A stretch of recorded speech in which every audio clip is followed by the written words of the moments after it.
کی شان شوکتوں سے الگ، دوسری سب نبوتوں سے الگ۔ السلام علیکم ورحمۃ اللہ وبرکاتہ۔ ان الحمد للہ نحمده ونستعینه ونستغفره ونعوذ بالله من شرور انفسنا ومن سیئات اعمالنا، من يهده الله فلا مضل له ومن يضلل فلا هادي له، اشهد ان لا اله الا الله وحده لا شريك له واشهد ان محمدا عبده ورسوله، اما بعد۔ مولا علی کی محبت ایمان ہے، سیدنا علی سے پیار مومن کرتا ہے۔ مومن کے دل میں سیدنا علی کا بغض، عداوت، نفرت کبھی پیدا نہیں ہو سکتی، اور منافق کے دل میں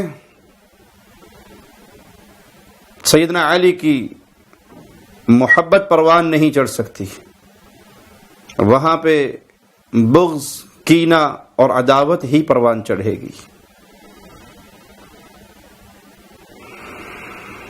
اہل حدیث اللہ کی رحمت سے دنیا والوں کو اہل بیت کی محبت کا پیغام دیتے ہیں، صحابہ کی محبت کا پیغام دیتے ہیں، اور انہیں یہ یاد کرواتے ہیں کہ بعض لوگ مولا علی کا نام تو لیتے ہیں لیکن حقیقت میں وہ عقیدہ توحید کے دشمن ہوتے ہیں، اس نام کے پیچھے چھپ کر وہ شرک کی غلاظتوں کو امت میں پھیلانا چاہتے ہیں۔ سبائی رافضی ابن سبا یہودی کی روحانی نسل، یہ سیدنا علی کی شان بلند کرتے ہوئے انہیں الہی مقام پر فائز کرتے ہیں، پیغام توحید کی جگہ پر سیدنا علی کی بندگی کا درس دیتے ہیں۔ رافضی تو یہ کام کرتے ہی کرتے ہیں، بعض رافضیوں نے اہل سنت کا لبادہ اوڑھ لیا ہے، ان کا چہرہ، ان کا لباس، رنگ ڈھنگ وہ اہل سنت کا اپناتے ہیں، اور یہ ڈاکو زیادہ خطرناک ہیں۔ ایک وہ شخص ہے جو کھل کر آپ کے سامنے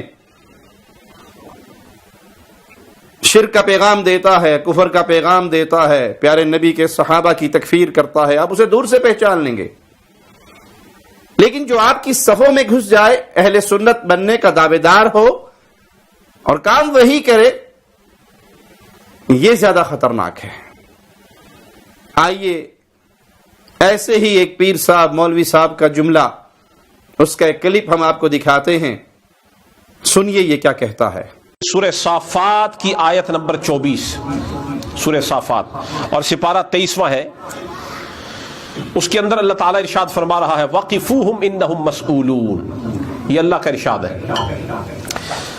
اس کا پس منظر یہ ہے کہ جہنمیوں کا بیان ہو رہا ہے، جہاں پہ حکم یہ ہو رہا ہے کہ جہنم والوں کو، جن کے لیے فیصلہ ہو گیا انہیں جہنم میں ڈال دیا جائے، دوزخ کی نظر کر دیا جائے، انہیں حکم ہوگا کہ ان سب کو جمع کر کے دوزخ کی طرف لے جاؤ، اور جب ان کو فرشتے اللہ کے حکم کے ساتھ ہانک کر لے کے جا رہے ہوں گے، آپ حضرات کو معلوم ہے، آپ سب نے احوال قیامت کے پڑھے ہوئے، جب کوئی آدمی دنیا سے رخصت ہو جاتا ہے تو قبر میں جاتا ہے، اس سے 3 سوال قبر میں ہو جاتے ہیں۔ من ربک، ما دینک، ما کنت تقول فی حق هذا الرجل محمد، تیرا رب کون، تیرا دین کیا ہے، اور تو حضور کے بارے میں دنیا میں کیا کہا کرتا تھا۔ یہ سوال تو ہو گئے قبر میں۔ اب جب بعث ہوگا قیامت کے دن تو میزان میں اعمال تلیں گے، وہاں فیصلہ ہو جائے گا جس کے اعمال اچھے کم ہوئے اور برے زیادہ ہوئے، اسے کدھر لے جایا جائے گا؟ جہنم کی طرف۔ اب یہاں اس مرحلے کا بیان قرآن میں آ رہا ہے کہ جن کے لیے فیصلہ ہو گیا, اعمال تل گئے, قبر کے سوال ہو گئے, اب فیصلہ ہو گیا ان کو جہنم کی طرف لے جاؤ. اب جب فرشتے لے جا رہے ہوں گے تو عین اسی لمحے کہ جب انہیں جہنم کی طرف لے جایا جا رہا ہوگا, حکم ہوگا وقفوہم, انہیں روکو, انہم مسئولون, ابھی ہم نے ان سے اور سوال بھی کرنا ہے. اس کی یہ گفتگو اپنے سامنے رکھیے اور آئیے قرآن حکیم کی طرف لوٹتے ہیں کہ یہ اصل ماجرا ہے کیا. وقفوہم, ان کو روکو, ان سے سوال کیے جانے ہیں. یہ کون لوگ ہیں, ان سے کیا سوال کیے جانے ہیں, یہ آیات ہمیں بتاتی کیا ہیں, سیاق و سباق کیا بیان کرتا ہے. مالک کا فرمان سورہ صافات آیت نمبر 22, مولا فرماتا ہے احشروا الذین ظلموا وازواجہم وما كانوا يعبدون, جمع کرو ان لوگوں کو جنہوں نے ظلم کیا اور ان کے جوڑوں کو اور جن کی یہ عبادت کیا کرتے تھے. جنہوں نے ظلم کیا, اس آیت میں ظلم سے مراد کیا ہے, وہ جو مالک نے پہلے بیان کر دیا, ان الشرک لظلم عظیم, شرک سب سے بڑا ظلم ہے. اور یہاں بھی خطاب مشرکین سے ہو رہا ہے جو حالت شرک میں مرے ہیں, ان سے ہو رہا ہے کہ ان کو روکو, میاں بیویوں کو روکو, ان کے جوڑوں کو روکو, کیونکہ ان سے سوال ہونے ہیں. اور مولوی صاحب نے اس کا کیا معنی نکالا اور حقیقت کیا ہے, کلام الہی کیا بتاتا ہے, آئیے ذرا وہ سنتے ہیں. ان سے سوال کیا ہونے ہیں, قرآن حکیم کی اگلی آیت اس کو کھول کے بیان کر رہی ہے. ما لکم لا تناصرون, تمہیں کیا ہو گیا, تم ایک دوسرے کی مدد کیوں نہیں کرتے. یہاں کلام کن سے ہے, خطاب کن سے ہے, لوگ کون ہے, مجمع کون سا ہے, جو شرک کی حالت پہ مرے, جو اللہ کے علاوہ غیروں کو پوجتے ہوئے مرے.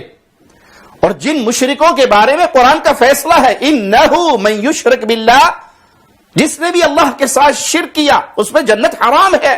مأواہ النار, اس کا ٹھکانہ دہکتی ہوئی آگ ہے. وما للظالمین من انصار, ظالموں کا کوئی مددگار نہیں. یہاں وہ مراد ہیں, ان کو بھی روکو.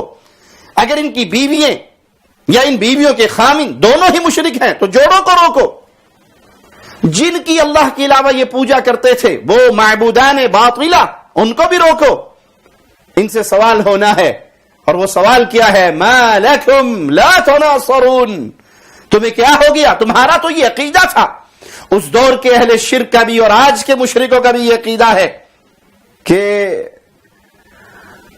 یہ سرکاریں ہمیں بچائیں گی, بابا جی ہمیں چھڑا لیں گے, یہ حضرت جی ہمیں چھڑا لیں گے, یہ ہستیاں ہمیں چھڑا لیں گی. تو مالک فرماتا ہے ان کو روکو اور ان سے پوچھا جائے گا, اب بتاؤ تم اپنے عقیدے کے مطابق کہا کرتے تھے کہ یہ سفارشی ہیں, یہ بخشوائیں گے, یہ چھڑائیں گے, یہ مدد کریں گے, اب تمہاری یہ مدد کیوں نہیں کر رہے. تو یہاں بیان ہوا ان معبودان باطلہ کا اور ان کے مریدوں کا, اور یہ مولوی صاحب اٹھا کر اسے کہاں پر جوڑ رہے ہیں. اور اگلی آیات مزید وضاحت کر رہی ہیں کہ اس دن وہ سر جھکائے ہوئے ہوں گے, ایک دوسرے کی طرح متوجہ ہو کر وہ سوال کریں گے, تم ہی قسمیں کھا کھا کر ہمارے پاس آتے تھے. تو پھر وہ کہیں گے نہیں, بلکہ تم ایمان والے ہی نہیں تھے, ہمارا تم پر تو کوئی غلبہ نہ تھا, تم خود ہی حد سے بڑھنے والے تھے. اب قرآن وعدے کر رہا ہے کہ اس موقع پر سوال کیا ہونا ہے کہ تم اپنے دعووں کے مطابق ایک دوسرے کی مدد کیوں نہیں کرتے. لیکن مولوی صاحب نے آدھی بات بیان کر دی اور آدھی کو چھپا گئے. سنیے اس حضرت کو, اس پیر کو, سنیت کے روپ میں چھپے ہوئے اس رافضی کو, یہ کیا کہتا ہے. جنہوں نے جہنم جانا تھا وہ ادھر جا رہے ہیں, اب ٹھہرانے کا کیا معنی ہے, 6 معنی دارت کیوں روکا جا رہا ہے. اس کا جواب سوائے کے مورکہ میں علامہ ابن حجر حیثمی مکی نے جو امام کعبہ ہے انہوں نے بیان کیا. انہوں نے کہا کہ رب تعالیٰ روک کر فرما رہا ہے انہم مسئولون عن ولایت علی, ان سے رب کا سوال ہو گیا, مصطفیٰ کا ہو گیا, دین کا ہو گیا, اعمال تل گئے ہیں, پیچھے کوئی سوال باقی نہیں ہے. یہ جہنم کو جا رہے ہیں, فیصلہ ہو گیا ہے. لیکن ابھی روکا, ان سے ہم نے پوچھنا ہے بتاؤ علی کے بارے میں کیا کہا کرتے تھے.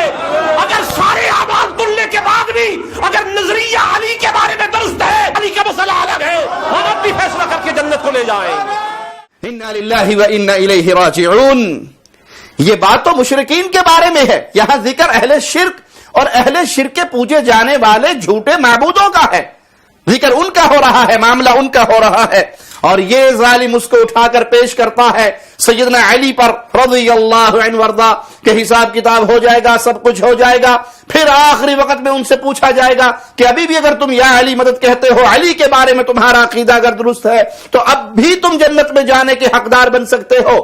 افسوس ان جاہلوں پر جو اپنے آپ کو امت کا رہبر اور رہنما بنا کر پیش کرتے ہیں، امت کو کھینچ کے شرک کی دلدلوں میں لے جانا چاہتے ہیں، غیر اللہ کی پوجا کا بازار گرم کرنا چاہتے ہیں، اور قرآن حکیم کی آیات کو سمجھتے نہیں ہیں، بلکہ سمجھنے کے لیے ان کے پاس جو عقلیں ہیں وہ شرک کر کر کے معاف ہو چکی ہیں، وہاں وہ بات داخل ہی نہیں ہوتی، یہ اس کو داخل ہونا دیتے ہی نہیں، چاہتے ہی نہیں، ان کی پسند ہی نہیں کہ ان کے دل تک کوئی توحید کا پیغام پہنچے۔ یہ تو معاملہ تھا قرآن حکیم کی آیات کا۔ اب آئیے اس کتاب کی طرف جس کا حوالہ دیا مولوی صاحب نے، علامہ حیثمی مکی کی الصواعق المحرقہ۔ یہ کتاب مشہور و معروف امام حافظ ابن حجر عسقلانی رحمہ اللہ کی نہیں، بلکہ ابن حجر الہیثمی کی ہے، جو 973 ہجری میں مکہ میں فوت ہوئے، 10ویں صدی کے بزرگ۔ ان کی یہ کتاب جو دارالکتب العلمیہ سے شائع ہوئی، اس کے صفحہ 229 پر یہ دہلمی کے حوالے سے بے سند واقعہ ہے جو مولوی صاحب نے بیان کیا، اس کی کوئی اصل نہیں، یہ صحیح حدیث قطعا نہیں۔ اہل سنت کی کسی کتاب میں کسی واقعے کا موجود ہونا، کسی روایت کا موجود ہونا، اس کی کوئی حیثیت نہیں، اصل تو ہے اس کی سند، اور سند کے بعد پھر اس سند کا صحیح ہونا، تبھی وہ روایت صحیح ہوگی، تبھی اس کی بنیاد پہ عقیدہ بنایا جائے گا، عقیدہ رکھا جائے گا۔ اگر وہ روایت صرف اہل سنت کی کسی کتاب میں موجود ہے، سند بھی موجود ہے لیکن وہ ضعیف ہے، ثابت نہیں ہے، تو اس پر ہمارا عقیدے کا دار و مدار نہیں ہوگا۔ اور یہاں تو ماجرا ہے کہ یہ بے سند واقعہ ہے، جو یہ کتاب میں موجود ضرور ہے، اہل سنت کی سینکڑوں کتابوں کے اندر بھی ہو، لیکن اس کی سند نہ ہو یا سندن وہ صحیح نہ ہو تو ہم اس کو تسلیم نہیں کرتے، اور نہ ہی بے سند بے اصل ضعیف روایات کی بنیاد پر کوئی عقیدہ بناتے ہیں۔ تو پیارے بھائیو، اللہ کی توحید کو پہچانو اور ان چھپے ہوئے رافضیوں کو بھی پہچانو جو اہل ایمان کے درمیان توحید کی بجائے شرک کے پیغام کو عام کرنا چاہتے ہیں۔ اللہ سے دعا ہے اللہ ہمیں توحید پہ قائم رکھے، عقیدہ توحید کا داعی بنا کر رکھے، اور یہی عقیدہ پھیلاتے ہوئے شہادت کی موت دے کے اللہ اپنی جنتوں کا مہمان بنا لے۔ اقول قولی ھذا واستغفر اللہ لی ولکم ولسائر المسلمین۔ آپ کی شان شوکتوں سے الگ، دوسری سب نبوت